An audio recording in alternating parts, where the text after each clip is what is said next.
Buenas tardes, mi nombre es Kenia Moreno y hoy vamos a hablar acerca del síndrome extrapiramidal. Para comenzar vamos a hacer un repaso de la vía extrapiramidal.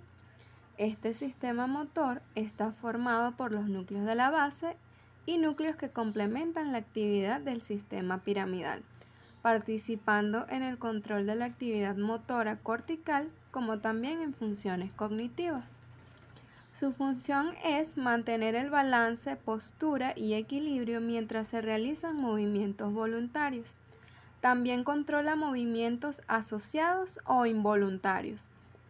Por lo tanto, este sistema tiene por función el control automático del tono muscular y de los movimientos asociados que acompañan a los movimientos voluntarios. La lesión del sistema extrapiramidal se manifiesta en alteraciones en la calidad de los movimientos, alteraciones del tono muscular o aparición de temblores. Una enfermedad característica es la enfermedad de Parkinson.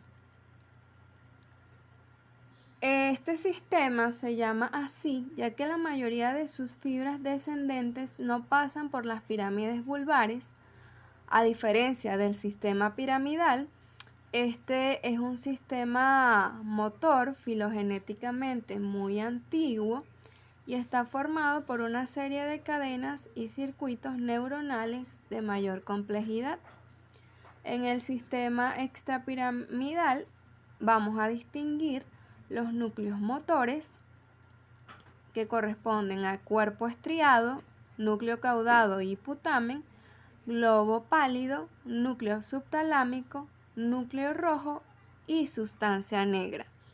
Los núcleos integradores son los núcleos talámicos, los núcleos vestibulares, la formación reticular y el más importante, que es el cerebelo. Estos programan las respuestas motoras de tipo automático y de tipo asociado a los movimientos voluntarios. Los fascículos asociados son el asa lenticular, que nace en el globo pálido y desciende con fibras en dirección hacia el tegmento del mesencéfalo y hacia el tálamo. Fascículo subtalámico, que une el globo pálido con el núcleo subtalámico. Y además existen fascículos descendentes que van en dirección hacia la médula espinal, los cuales son fascículo retículo-espinal medial, fascículo retículo-espinal lateral, fascículo rubro-espinal, fascículo vestíbulo-espinal lateral, fascículo vestíbulo-espinal medial, fascículo tectoespinal y fascículo olivo-espinal. Una vez realizado este pequeño recuento, tenemos que desde el punto de vista semiológico, las disfunciones del sistema extrapiramidal se clasifican como trastornos del movimiento, hipocinesias e hipercinesias, trastornos del tono, hipertonía e hipotonía, trastornos de la postura, distonía. La lesión de una estructura puede dar lugar a diferentes manifestaciones clínicas, así como una expresión clínica puede provenir de la afectación de distintas topografías. Hipocinesia o bradicinesia. Se manifiesta principalmente por la dificultad para la iniciación de un movimiento voluntario. Los pacientes se mueven con lentitud y torpeza y parecen hacer un gran esfuerzo para realizar los movimientos. Debido a la bradicinesia se observan pobreza y lentitud en los movimientos de estos pacientes, hipomimia e inexpresividad facial, falta de movimientos asociados como por ejemplo el balanceo de los brazos al caminar, y micrografía o reducción en el tamaño de la escritura. La bradicinesia es característica de la enfermedad de Parkinson y también de otras afecciones extrapiramidales como la enfermedad de Huntington. En cuanto a las hipercinesias, se denominan así al conjunto de los siguientes movimientos involuntarios: temblores, corea, balismo, mioclonía, tics, entre otros. En cuanto a los temblores, podemos definirlo como un movimiento involuntario, oscilatorio, rítmico, regular en amplitud y frecuencia, que se produce en ciertas partes del cuerpo alrededor de un eje. En términos generales, se reconocen dos categorías: el temblor normal, fino, con frecuencia de 8 a 13 Hz, y el anormal o patológico. Las características clínicas básicas del temblor, ritmo, localización, amplitud y constancia, varían según el tipo de temblor y la gravedad. Para explorar el temblor se realizan diversas pruebas semiológicas. Número 1. Con el paciente sentado en la camilla con las piernas colgantes, se le indica que apoye el dorso de las manos sobre los muslos. Allí evaluaremos la existencia de un temblor de reposo. Número 2. Se le pide al paciente que extienda horizontalmente los brazos con los dedos de la mano separados en posición de juramento. Se puede reforzar esta maniobra colocando un papel sobre los dedos y se podrán ver las oscilaciones transmitidas. De este modo se explora el temblor de actitud. También se puede realizar la prueba de confrontación de índices, en la que le solicitamos al paciente que enfrente ambos dedos índices en oposición con los brazos en abducción. Cuando existe temblor, los índices oscilan describiendo círculos. Número 3. Se le indica al paciente que tome un vaso y se lo lleve a la boca. Se explora así el temblor intencional. Si está presente, se observan una serie de oscilaciones al realizar el movimiento. Número 4. Se le pide al paciente que lleve su dedo índice hasta la punta de su nariz. Se observan oscilaciones en el transcurso del movimiento y al quedar fijo en la nariz, temblor intencional y de actitud. Y número 5, se le pide al paciente que dibuje una espiral que se va abriendo desde el centro o un círculo. Si existe temblor intencional, el dibujo es irregular y oscilante. Lo mismo sucede con la escritura. Allí podemos ver una imagen de ejemplo en la realización de las espirales en pacientes con Parkinson.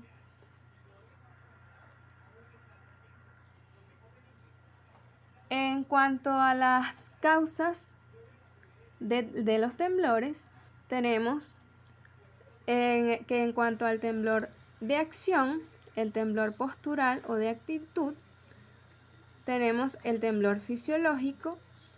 El aumento del temblor fisiológico puede ser causado por ansiedad, miedo, excesiva actividad física o privación del sueño, abstinencia de drogas como el litio, broncodilatadores, valproato de sodio, antidepresivos tricíclicos. También puede ser por intoxicación con metales pesados como mercurio, plomo o arsénico, o intoxicación con monóxido de carbono, alcoholismo, entre otros. Temblor familiar, autosómico dominante o de causa idiopática. Puede ser por enfermedad cerebelosa, enfermedad de Wilson. En cuanto al temblor intencional o de movimiento, puede ser causado por enfermedades cerebelosas o del tronco cerebral, toxicidad de drogas o fármacos, como por ejemplo anticonvulsivos o sedantes, y enfermedad de Wilson. En cuanto al temblor de reposo, tenemos como causas la enfermedad de Parkinson, enfermedad de Wilson e intoxicación con metales pesados. Vamos a hablar ahora sobre la corea. La corea son sacudidas musculares rápidas e irregulares que ocurren en forma involuntaria e impredecible en diferentes partes del cuerpo. Los movimientos carecen de ritmo e intencionalidad.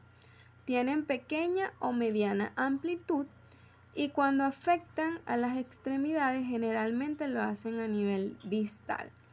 Lo característico es el continuo fluir del movimiento que pasa sin transición de un grupo muscular a otro. La corea desaparece durante el sueño y suele aumentar con el estrés. Los movimientos voluntarios pueden ser distorsionados por la superposición con los movimientos involuntarios. La fuerza está conservada.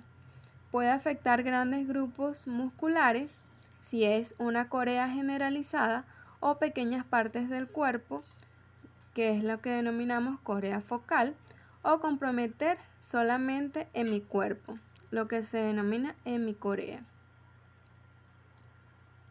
La corea y la bradicinesia pueden coexistir en el mismo paciente, como se aprecia en la corea de Huntington.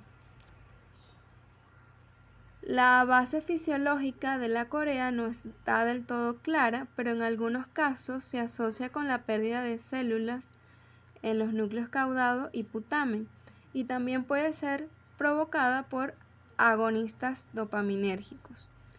Sus causas principales son hereditarias, enfermedad de Huntington, corea hereditaria benigna, enfermedad de Wilson, coreoatetosis paroxística, corea familiar asociada con acantocitosis, síndrome de Lesch-Nyhan, encefalopatías, parálisis cerebral por causas perinatales, anoxia, trauma, hemorragias, kernicterus, corea de Sydenham, corea gravídica, toxicidad por fármacos, levodopa o otros agonistas dopaminérgicos, antipsicóticos, litio, fenitoína, anticonceptivos orales, anticolinérgicos o anfetaminas.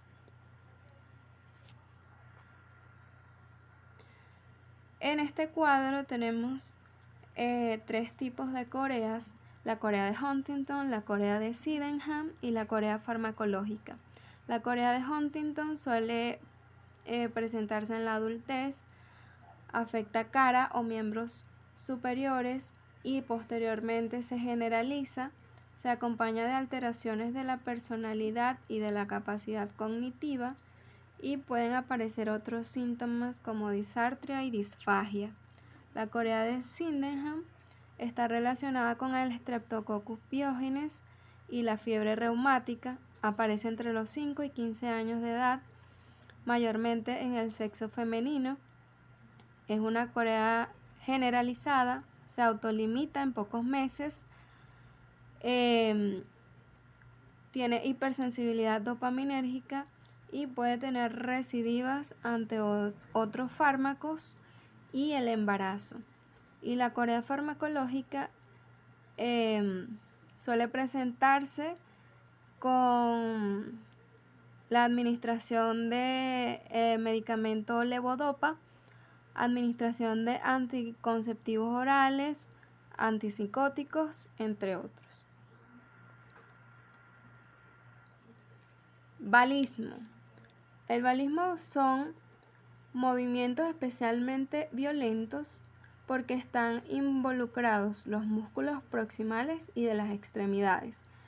Esta es una variante de corea donde los movimientos tienen un predominio proximal, un carácter rotatorio y son de mayor amplitud. El patrón de movimientos es violento, indefinido e incontrolable. Se produce en forma más frecuente por lesiones vasculares en el núcleo subtalámico contralateral y por lo general se resuelve en forma espontánea en algunas semanas luego de su inicio. A veces, su causa es por otro tipo de enfermedades estructurales. Puede presentarse en forma unilateral, lo que se denomina hemibalismo, como efectos secundarios de ciertos fármacos como el L-Dopa, y también puede comprometer un solo miembro, lo que se denomina monovalismo. La atetosis son movimientos involuntarios irregulares, relativamente lentos y giratorios en los dedos de las manos, cara, lengua y faringe. Son continuos y persistentes durante el sueño. Las mioclonías son contracciones musculares bruscas, rápidas e involuntarias de un segmento corporal, de partes de este o de varios segmentos al mismo tiempo, originadas en el sistema nervioso central. Se observan mioclonías en los miembros y también en el tronco, la cara, los ojos, el velo del paladar, la faringe y el diafragma. Pueden clasificarse de acuerdo con su distribución, su relación con los estímulos precipitantes o su etiología. Las mioclonías pueden ser focales, es decir, que comprometen una sola parte del cuerpo, multifocales, segmentarias, es decir, 2 o más zonas contiguas, o generalizadas, que afectan múltiples regiones. Pueden ser espontáneas o bien provocadas por estímulos sensoriales. Estas últimas pueden ser desencadenadas por el tacto, el sonido, la estimulación lumínica o nociceptiva, por el estiramiento muscular o la movilización pasiva por excitaciones sobre los músculos. Algunas veces se puede presentar cuando el paciente se despierta. Pueden observarse en reposo o durante la actividad motora voluntaria, que es lo que se denomina mioclonías de acción. Pueden ocurrir un fenómeno normal en personas sanas, lo que se denomina mioclonía fisiológica, como una anomalía aislada, lo que se conoce como mioclonía esencial, o como una manifestación de epilepsia, lo que se denomina mioclono epiléptico. También se presentan a veces como un síntoma de diversas enfermedades degenerativas, infecciosas o metabólicas. También se pueden presentar en forma aislada o repetitiva. Pueden ser arrítmicas o rítmicas. Asterixis. La asterixis sería el fenómeno inverso a la mioclonía. Es el mioclono negativo, ya que en el aspecto fisiológico corresponde a una forma brusca de la interrupción del tono postural, es decir, hay ausencia de contracción muscular. Para detectarla, el examinador le pide al paciente que mantenga los brazos extendidos con los dedos y las muñecas extendidas. Los episodios de cesación de la actividad muscular causan una flexión súbita en la muñeca, seguida por un retorno a la extensión. Así, el movimiento de la mano hace pensar en un aleteo, en inglés se denomina flapping, con un ritmo irregular. Se le observa en pacientes con encefalopatía metabólica y puede resolverse al mejorar la enfermedad de base. La acaticia es la incapacidad para permanecer quieto, sentado, con constantes movimientos del cuerpo y de las extremidades. Aparece durante el reposo y en posiciones fijas y se exacerba con la ansiedad. Los tics son movimientos anormales involuntarios, bruscos, recurrentes, rápidos, que abarcan determinantes grupos musculares. En ocasiones pueden imitar un movimiento coordinado normal, pero tienen una intensidad variable y falta de ritmo. Pueden ser incluso violentos. Usualmente es posible imitarlos sin dificultad. El mismo movimiento ocurre una y otra vez. El paciente lo percibe como una necesidad irresistible de producir el movimiento, pero pueden ser suprimidos por la voluntad durante periodos cortos aunque esto hace que se incremente el tic, lo que se conoce como un fenómeno de rebote. Empeoran con el estrés, disminuyen durante la actividad voluntaria o la concentración mental y desaparecen durante el sueño. Se presentan en forma crónica cuando persisten durante más de un año o transitorias si desaparecen antes de un año. Los tics pueden ser vocales, es decir, sonidos o palabras, o motores. A su vez, cada uno de ellos puede ser simple o complejo.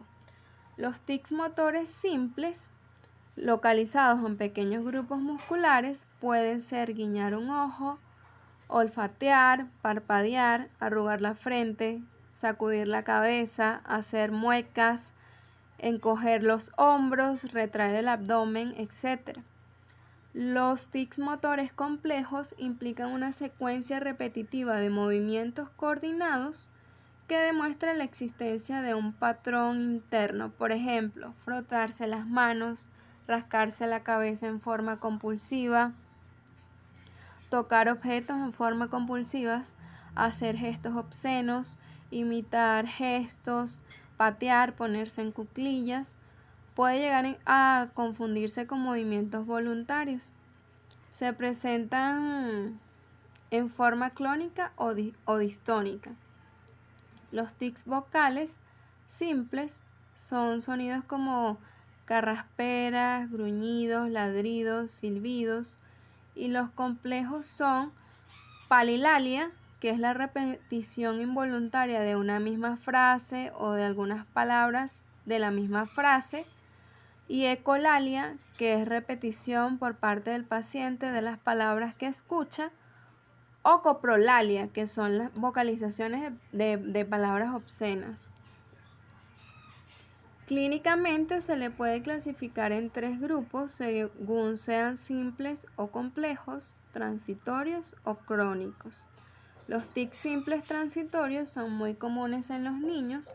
Por lo general desaparecen en forma espontánea dentro del año y no suelen requerir tratamiento. Los tics simples crónicos suelen presentarse a cualquier edad, pero con frecuencia comienzan en la niñez. El tratamiento no es necesario en la mayoría de los casos. Y los tics crónicos, complejos y vocales corresponde al síndrome de Tourette.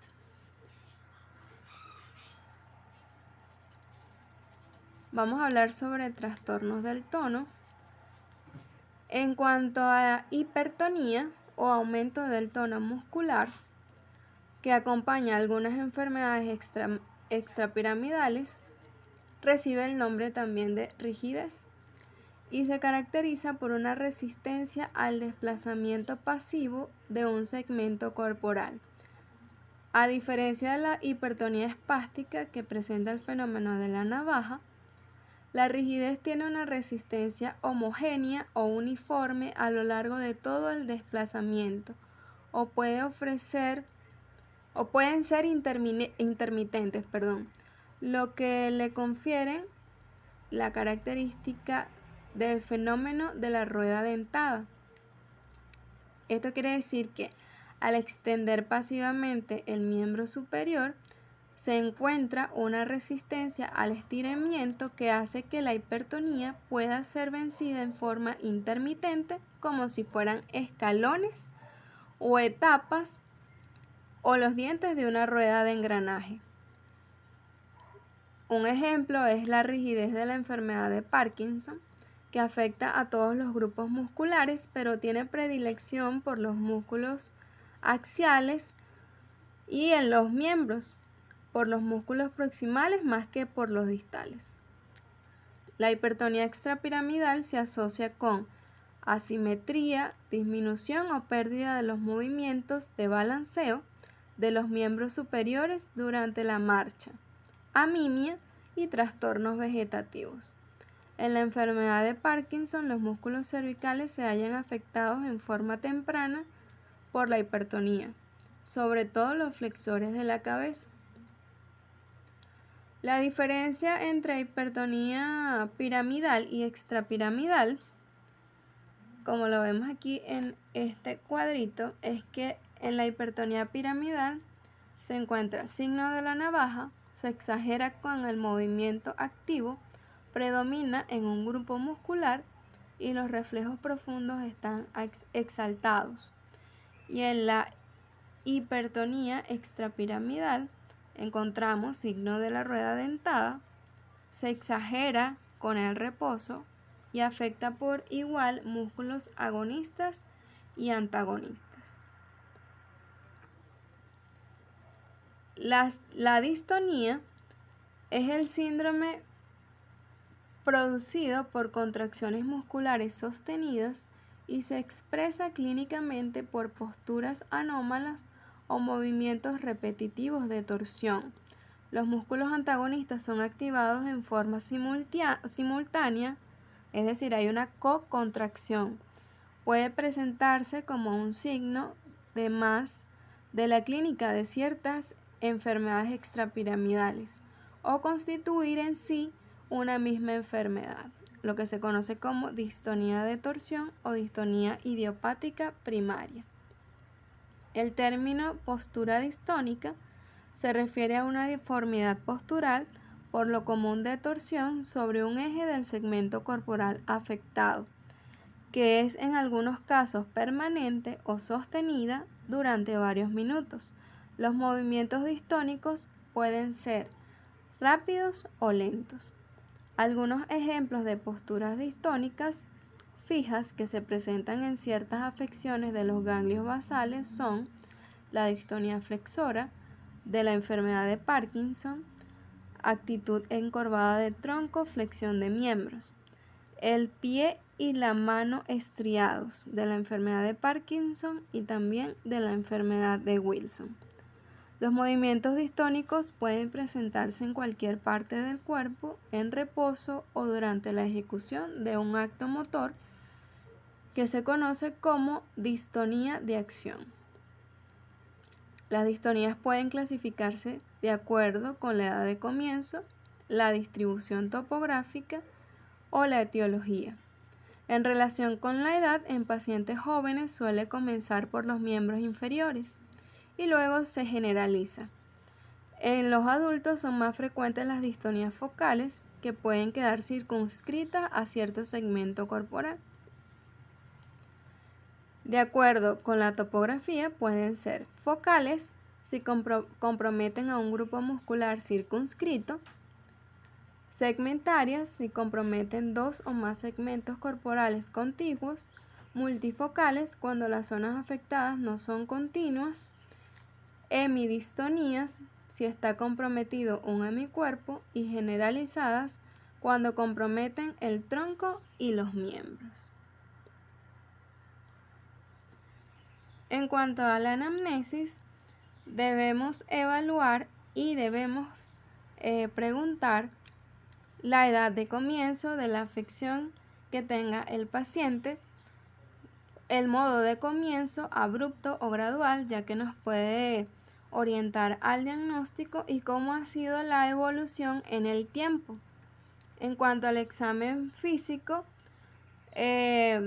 para constatar presencia de movimientos anormales, podemos realizar diversas maniobras al paciente, como girar sobre sí mismo, dibujar una espiral que se expande, retropulsión o maniobra de empellón, el tapping, reflejo glabelar, reflejo palmomentoniano, y también debemos examinar el tono muscular, ver si se ha perdido la masa muscular, y también debemos evaluar la marcha.